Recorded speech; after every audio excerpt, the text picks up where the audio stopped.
Boa noite a todos. A reunião do Comitê de Política Monetária, que geralmente termina ali perto das 6 da tarde, a gente estava aqui à beira de um ataque de nervos, aguardando o comunicado. E sim, houve algum afrouxamento na comunicação do Banco Central, talvez não como o mercado esperava e nem mesmo como o governo esperava, né? O que o governo queria mesmo é que já houvesse uma redução, mesmo sabendo que ela não seria possível, muito menos provável, né, de acontecer. O primeiro sinal de algum afrouxamento na comunicação foi a retirada daquela frase ameaçadora, né, que o Copom não vai...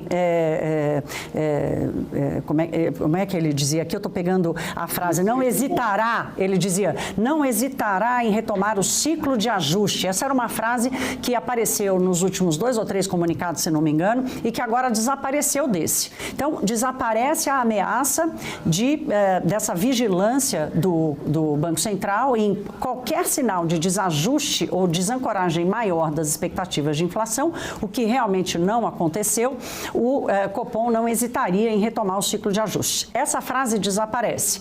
O que se mantém, e aí talvez esteja um ponto de alguma frustração do mercado, é uma visão de que o Copom vai manter as taxas inalteradas por um período prolongado. Ele coloca isso aqui como ênfase. O Copom conduzirá a política monetária necessária para o cumprimento das metas e avalia que a estratégia de manutenção da Selic por período prolongado tem se mostrado adequada.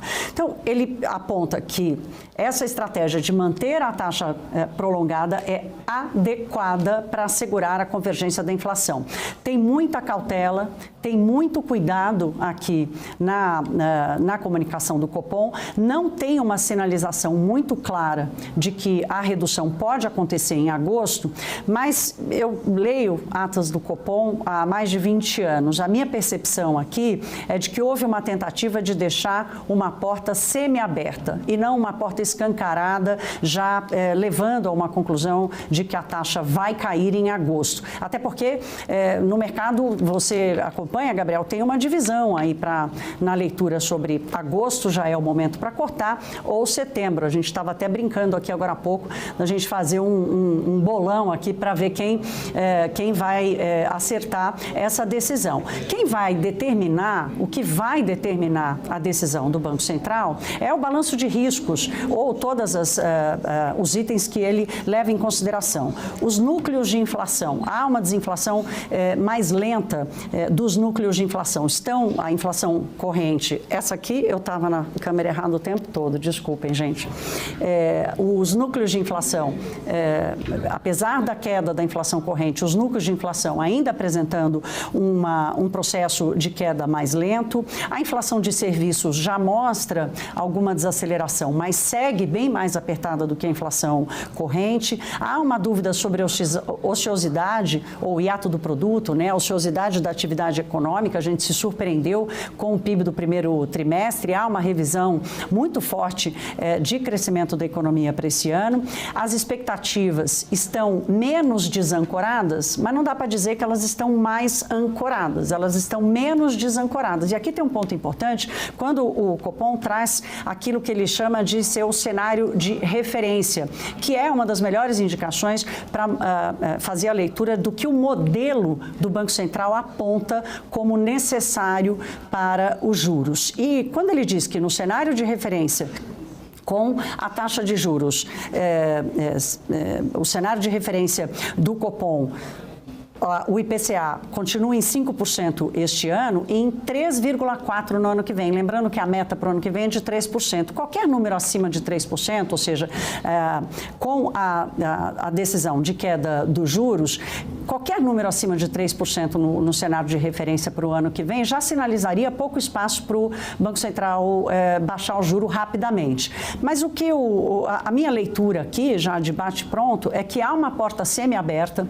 há um afrouxamento na comunicação, sai a ameaça de que o ciclo de cortes pode retomar, até porque não fazia nenhum sentido manter essa ameaça, e ainda se mantém uma preocupação muito grande com o equilíbrio entre a inflação corrente, o comportamento da inflação para frente, agora que a gente vai passar o período mais benéfico da inflação acumulada a partir de julho, acaba, né? Todo o benefício de uma inflação muito alta do ano passado.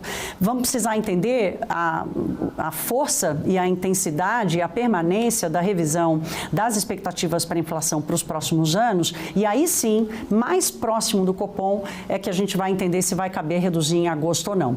Na minha leitura aqui, o que ele está dizendo, o que o comitê está dizendo é, olha, se a conjuntura se mostrar absolutamente né, ou inquestionável do ponto de vista do que era risco até hoje, até a reunião de hoje, pode até caber uma decisão de redução na próxima reunião. Ela não está completamente sinalizada. Tem muito recado aqui de cautela, aliás, ele usa isso, né? Exige cautela, exige parcimônia, ou seja, não vamos botar o carro na frente dos bois. Acho que é por aí, Gabriel. Pode ter alguma frustração ou não pela manutenção desse trecho, dizendo que a manutenção dos juros por tempo prolongado segue adequada para a convergência das metas. Havia uma expectativa de que esse trecho da comunicação mudaria, né? O prolongado mantém ali uma pulga atrás da orelha, sai a ameaça de uma retomada do ciclo dos juros, há um balanço mais equilibrado e mais positivo de atividade econômica e resposta da inflação, mas ainda assim não há ainda um caminho totalmente desenhado para os próximos passos do Copom. Acho que é por aí essa primeira leitura.